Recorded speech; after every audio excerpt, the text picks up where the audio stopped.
I want to talk about something today that will hopefully help some folks gain a better understanding of why it seems that certain locations around the world are just cursed. Why certain areas always have high crime rates. Why certain areas like the Middle East always have war. Why certain areas always have strange or paranormal phenomena occur. Why it seems like in certain areas people just tend to behave disorderly no matter how much order tries to intervene. You see, folks, some places on earth carry a weight that is impossible to see. And it's not really something you can measure, yet anyone who enters can feel it. You can, however, look into the history of a place and find out why.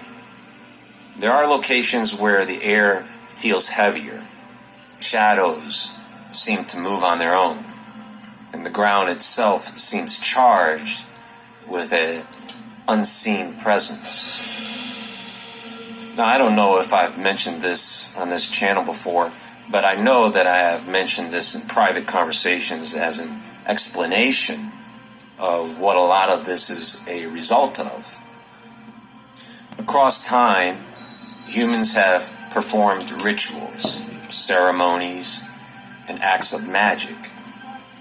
You know what? Forget about honor and protection. Witchcraft is witchcraft. And the only thing people have been doing with this... And since the fallen angels taught the women and the people witchcraft and enchantment and the cutting of roots, they taught them this as well. This was how they didn't know it. They didn't know anything about this. The fallen angels taught them this. That's why so much evil on the earth. Because the spirit of the fallen angels are still here in people. Is summoning evil. And doing this leaves behind stains. The energy lingers. And long after the people are gone, the land remembers. And sometimes it never lets go.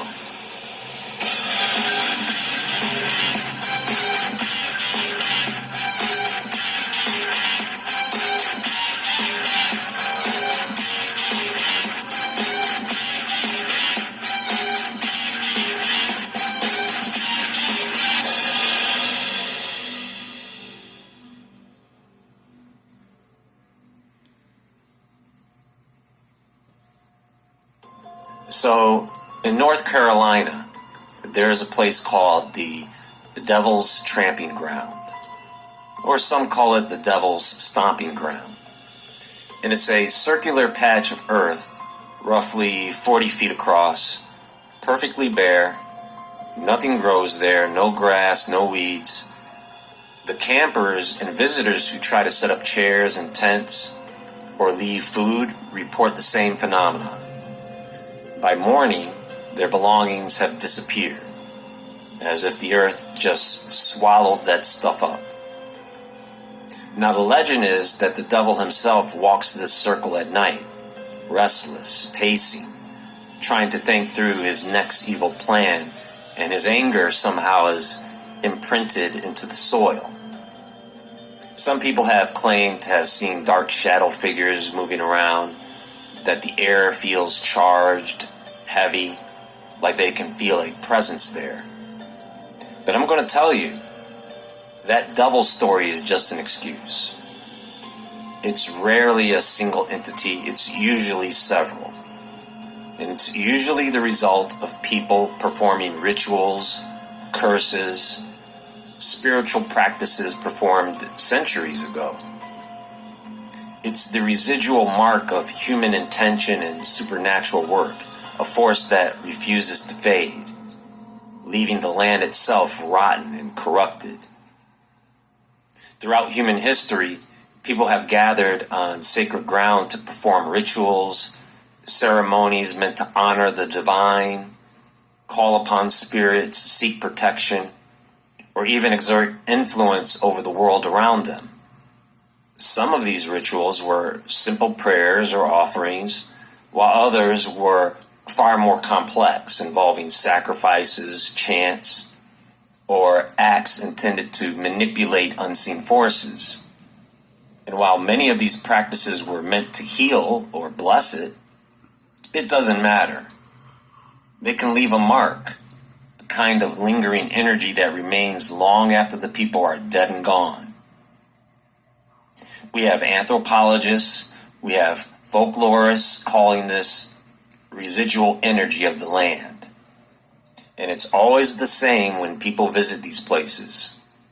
They very often have unexplainable experiences, the eerie feeling of being watched by something unseen, sudden drops in temperature that raise goosebumps along the skin, shadows moving at the edge of perception in the corner of their eye. Animals don't want to be in those places. Lets you know that's something that they shouldn't be doing, Israel.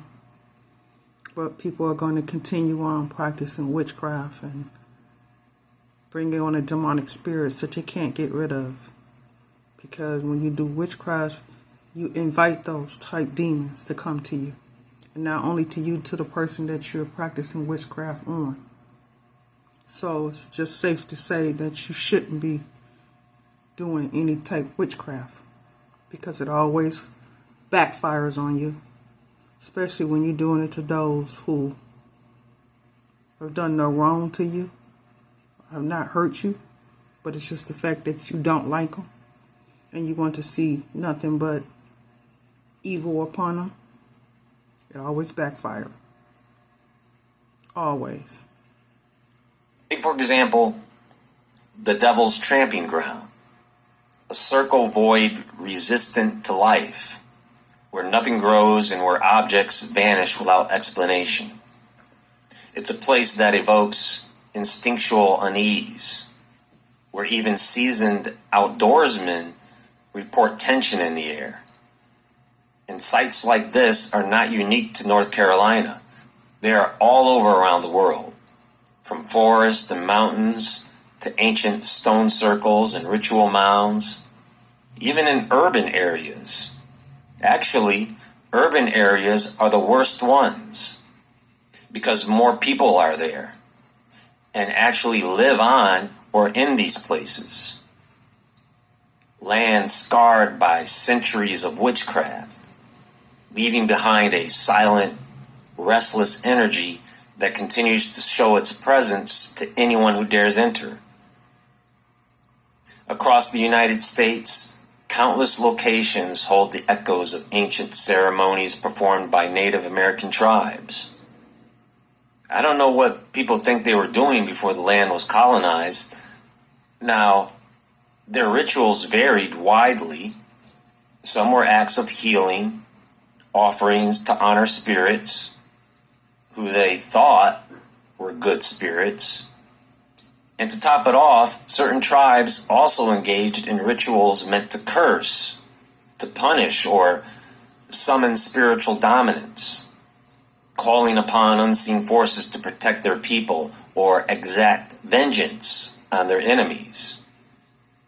These weren't casual acts, they were deliberate and powerful, and often intense enough to leave a mark on the very land where they were performed. Now, they weren't incapable of unity, but they were mostly independent and divided culturally and politically. That's why they called them tribes. For example, there was the Iroquois Confederacy in the Northeast, which was a sophisticated alliance of 6 nations, while the Plains tribes like the Lakota and Cheyenne had completely different social structures and territories. And because of those divisions, any alliances that were formed could shift frequently, and conflicts sometimes occurred between tribes that were right next to each other. And I can only imagine why. Think about it. In Bear Butte in South Dakota, for example, the Lakota and Cheyenne peoples have stories passed down through generations warning that those who attempt dark or harmful rituals in that place may face strange misfortune, accidents, or a heavy sense of being watched. Apache Leap in Arizona, sacrifices and summoning ceremonies were conducted there, and the legends tell of angry spirits that still wander those cliffs, appearing unexpectedly to those who venture too close or attempt to disturb the land. Cahokia Mounds in Illinois, one of the largest ceremonial centers in North America, were used for rites that invoked both protective and malevolent spirits, leaving the area with a spiritual resonance that's still there. I just did a video on Skinwalker Ranch, and the native tribes have a story for that too. It seems like every tribe or ancient people has this. You can't go over there, it's haunted. You can't go over here, the spirits will get you. You can't go up. Well, they wouldn't if they'll stop practicing witchcraft. The grounds, the area would not remember what it is that they done if they would just leave it alone. Always doing something, Israel. And it ain't us that's doing it, it's them. There, that's sacred burial ground. You can't go down there, you may not return. And you know those spirits never left. Because that's how we talk about some of the neighborhoods we live in. Chicago and other cities in the U.S. are a good example of this. There were several tribes there in Chicago, and here's the thing. Locations where any kind of ritual took place, even those meant for good, can hold on to a lasting spiritual presence. And over time, that energy can become distorted.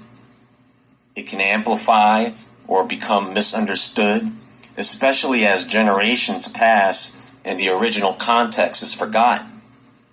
In other words, the land remembers that magic occurred, and that imprint can manifest as hauntings, strange phenomena, a sense of unease. People go into these areas and there's tension regardless of whether the original purpose was benevolent. So even after the original practitioners vanished, these lands continued to hold the energy of the rituals performed on them. This is not limited to the United States.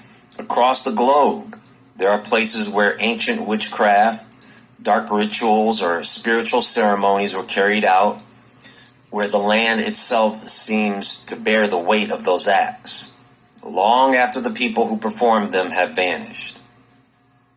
Take Hoia Baciu Forest in Romania, the Aokigahara Forest in Japan, the Circle of Stones in Wiltshire, England, Egypt, many places in Africa where they just can't seem to prosper no matter what they do and no matter what anyone does for them. The Middle East, look at the Celtic regions or the UK. There are enough legends and ghost stories there to last you a lifetime. China, Japan, I mean, this stuff is everywhere. Nobody is innocent. Everybody just loves them some spirits. It's true. In each of these places, a common thread emerges. The land seems to remember. The rituals performed centuries ago have left. So not only are you practicing witchcraft on somebody, you also doing it to yourself. Because it brings on demonic spirits, evil spirits, your way. And sometimes they don't go away. It could be one demon or one familiar spirit have a whole legion of demons to come after you. So your soul doesn't get any rest because it's constantly being attacked by demons. That's why it's always good not to practice this. You got to know your way, your pros and cons when it comes to you doing something like this, because you bring in not evil onto others, but as well as to yourself as well. And I guess at this day and age, they don't care. A permanent imprint, a residual energy that persists long after the original ceremonies. Visitors and locals claim that lingering spirits, curses, or unseen forces continue to inhabit these spaces, reminding us that the past is never truly gone, and that some acts of magic or ritual leave a mark that endures far longer than we could ever imagine. Trauma and death further intensify this effect. Places where pain, suffering, or bloodshed occurred seem to merge the physical and spiritual realms, anchoring energy to the land. So, over decades and even centuries, some places are just stuck being horrible places to be until God fixes it. The Devil's Tramping Ground is only one of many places where ancient forces, human intent, and lingering spirits converge. Across the United States and the world, cursed lands continue to reveal their secrets, reminders that the past is never truly gone, and some rituals, no matter how old, never fade. Next time you step into a forest clearing, an abandoned mound, or a circle of stones, or the next time you're in the hood, what energy still lingers there? And would you recognize it if it moved in the shadows? Because the devil can tramp on any block. Anyway, that's all for now, folks. Please click the thumbs up button and like this video for me. Leave your thoughts in the comments below. What do you think about this when you look around the world today? Let me know. I don't think anything about it, because stuff like that I try to stay away from. Much love, Israel.